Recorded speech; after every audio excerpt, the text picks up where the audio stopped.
শেরুর জন্য দেখো পেডিগ্রিটা এনেছি, কিন্তু ও এটা খাচ্ছে না। তারপর এখানে বিস্কুট রাখা রয়েছে। হ্যাঁ, ওকে এখন একটা বিস্কুট ভেঙে দিই, দেখি খায় কিনা। শেরু, তুমি খাবে? এখানে পরিষ্কার জায়গায় খাও। ও তুমি উঠবে না? নাও। ধুলোর মধ্যে শুয়ে শুয়ে তো সারা গায়ে ধুলো হয়ে যাচ্ছে তোমার। আর কি দেবো?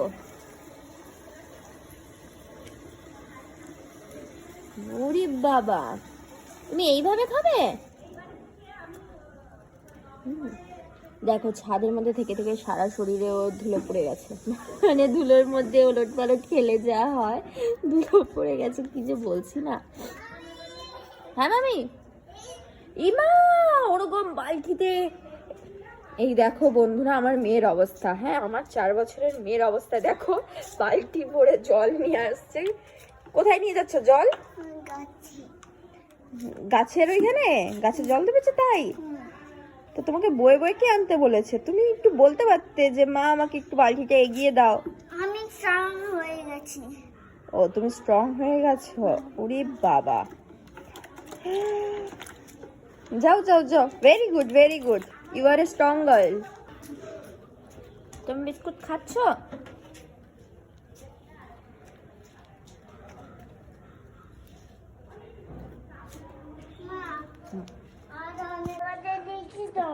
আচ্ছা, তা আমাদের ছাদে খাঁচা রয়েছে, পাখির খাঁচা। এর আগের ব্লগ যারা তোমরা দেখে থাকো, মানে যারা দেখেছো তারা জানো আমাদের বাড়িতে পাখি ছিল।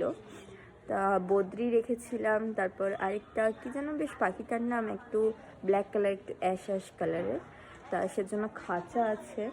তা খাঁচাতে আমরা রাখবো না, ওকে একটু খোলামেলাই রেখেছি যাতে ও একটু আমাদের পরিবেশের সাথে একটু স্বাভাবিক ফিলটা করে। খাঁচায় রাখলে একটা বন্দি বন্দি লাগে, আমার নিজেরই অড ফিল হয়, তাই সেজন্য আমি পুরো ছাদে ওকে খোলামেলা রেখেছি।